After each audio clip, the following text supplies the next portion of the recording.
안녕하세요. 가정예배 구약 5권 11과 예레미야 희망을 선포해라를 맡게 된 최유빈 목사입니다. 지난주에 태어나기 전부터 하나님의 선지자로 부르심을 받은 예레미야에게 하나님께서 그 사명을 감당할 능력까지 주심과 똑같이 우리를 복음 전파의 도구로 부르신 하나님께서 그 사명을 감당할 능력까지 우리에게 주심으로 자신의 구속사를 확실하게 성취해 나가신다는 사실에 대해 배웠는데요. 오늘 이 시간에는 예레미야를 통해 유다 백성들에게 전해진 하나님의 메시지를 보면서 도저히 율법의 행위로는 구원받을 길이 없는 것 같은 죄인들에게 주신 하나님의 새 언약에 대해 살펴보고자 합니다.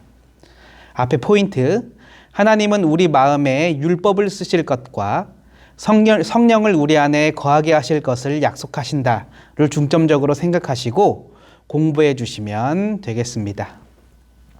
첫째로 죄의 DNA가 있으니 죄인이야입니다. 함께 볼 말씀은 예레미야 17장 1절에서 10절의 말씀입니다. 당시 남유다는 새롭게 떠오르는 신흥국 바벨론과 이미 제국을 이룩한 애굽 사이에 끼어 풍전등화와 같은 상황에 처해 있었습니다. 이러한 상황 속에서 백성들은 나라 밖의 위협을 가장 큰 문제로 인식하고 있었지만 예레미야는 가장 큰 위협이 바로 백성들의 마음속에 있는 죄임을 선포합니다. 요시야 왕은 개혁을 단행하여 우상 신전들을 파괴하고 백성들을 하나님에게로 이끌려 하였지만 대대로 우상을 숭배해오던 백성들의 마음속까지 변화시키는 것은 실패했던 것입니다. 그들은 여전히 요시야 왕의 개혁의 겉으로는 하나님을 섬기는 척하였지만 마음속으로는 여전히 우상들을 섬기며 인간의 힘을 의지하고 있었던 것입니다. 그 이유는 아담과 하와의 타락 이후 모든 사람들의 마음이 이미 돌이킬 수 없이 부패하여 모든 사람의 생각과 행위가 악할 뿐이었기 때문입니다. 간단히 말해 죄를 지어서 죄인이 되는 것이 아니라 원래 죄인이기 때문에 죄를 짓는다는 것입니다. 이처럼 영적인 의미에서 아담과 하와로부터 내려온 이 죄성의 DNA를 물려받아 이미 죄인인 자들에게 율법은 단지 그들이 죄인이라는 사실을 밝히 드러낼 뿐입니다. 따라서 부패한 마음에서 이 죄성을 완전히 없애기 위해서는 그 마음을 고치는 새로운 언약이 필요했던 것입니다. 둘째로 정신 차려입니다. 함께 볼 말씀은 예레미야 31장 31절에서 33절 말씀입니다. 죄인으로 태어난 그들에게 예레미야의 메시지는 듣기 싫은 말일 뿐이었습니다. 그들이 하나님의 선지자에게로부터 듣고 싶었던 말은 전쟁 중인 주변 국가들과의 평화와 번영과 안정 등이었습니다. 이들은 그들이 대대로 우상을 숭배했던 방식 그대로, 그들의 부패한 마음이 이끄는 그대로 하나님을 자신의 더 나은 삶을 위한 도구로서 이용하려 했던 것입니다. 그러나 하나님께서는 때가 이르는 날에 하나님의 법을 돌판이나 두루마리가 아니라 자기 백성의 마음에 기록하여 그 부패한 마음을 완전히 새롭게 하심으로 이제는 전심으로 하나님을 섬길 수 있도록 만들겠다고 약속하셨습니다. 이것이 바로 새 언약이며 그 실체가 바로 예수 그리스도이십니다.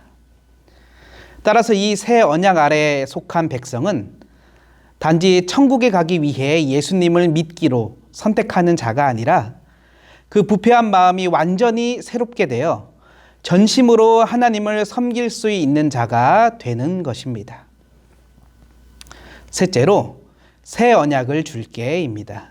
함께 볼 말씀은 예레미야 31장 34절 말씀입니다.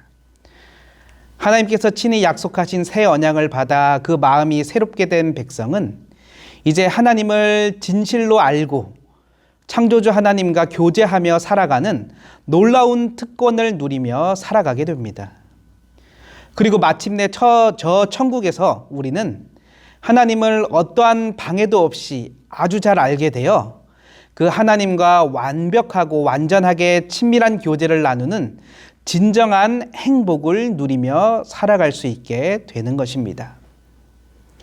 죄로 각인된 마음이라는 우리 문제를 복음이 해결했기에, 그리고 하나님께서 우리 마음에 거하시리라 약속을 받았기에 우리는 하나님을 아는 마음의 특권을 누릴 수 있는 것입니다. 마지막으로 그리스도와의 연결입니다. 우리는 하나님과 친교를 나누며 살아가도록 창조되었습니다. 하지만 아담과 하와의 죄로 말미암아 대대로 이어져 온 이 마음의 부패로 인해 인류는 더 이상 하나님과 친교를 나누며 살 수 없게 되었으며 스스로를 구원할 수 있는 어떠한 능력도 없는 자가 되었습니다. 그러나 이제 새 언약, 다시 말해 예수 그리스도의 복음으로 말미암아 우리는 그 마음이 새롭게 되어 다시금 하나님과의 친교를 나누며 살 수 있게 되었던 것입니다. 이렇게 해서 구약 5권 10일과 예레미야 희망을 선포해라에 대해서 살펴보았습니다. 유다의 풍전등화와 같은 상황 가운데 진정한 평안과 안식을 받아 누릴 수 있는 예레미야의 메시지는 마음이 부패하여 이미 죄인인 자들에게 불태워져 버려야 할 듣기 싫은 말일 뿐이었습니다. 그러나 이러한 죄인들을 위하여 하나님께서는 그 마음마저도 새롭게 할 새 언약을 선포해 주셨습니다. 그리고 마침내 새 언약의 실체이신 예수 그리스도의 복음을 통하여 우리는 그 마음이 새롭게 되어 전심으로 하나님을 섬기는 새 언약의 특권을 받아 누리게 되었으며 성령님의 역사하심을 통하여 더욱더 이 특권을 깊고 넓게 향유하며 저 천국으로 나아갈 수 있게 된 것입니다.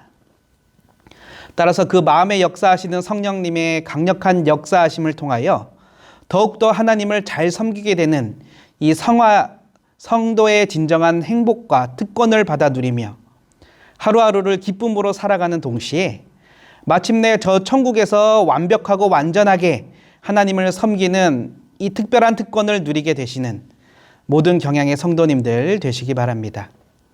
오늘 배운 내용을 잘 공부하시어 가족분들과 은혜로운 가족예배 드리시기 바랍니다. 감사합니다.